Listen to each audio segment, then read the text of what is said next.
लेके आए, जल चढ़ावे सबक दुख सब मिट जाए। हर घर में बहे भक्ति की धारा, बाबा दे आशीर्वाद पूरा हो सब सहारा।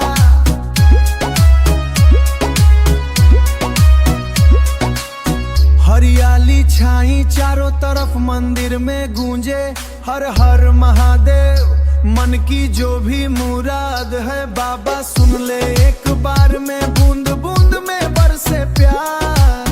भोले का हाथ है सिर पर हमार, खुशहाल जिंदगी मांगते सब पूरा हो जाए। सावन में भोले बाबा खुशी लेके आए, सावन के महीना अबेला से अपाए।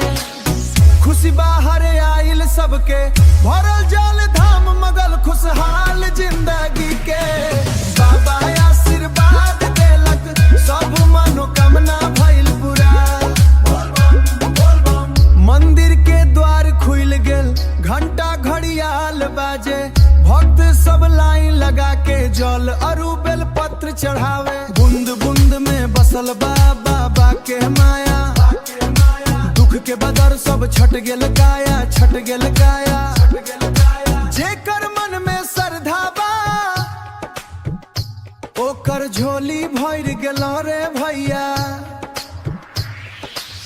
सावन के महीना बेल से खुशी बाहर आइल सबके, बाबा आशीर्वाद देलक सब मनोकामना भइल पूरा।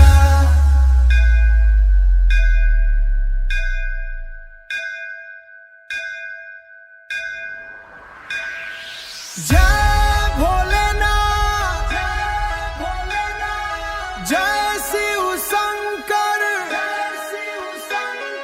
सावन में सबके कल्याण हो।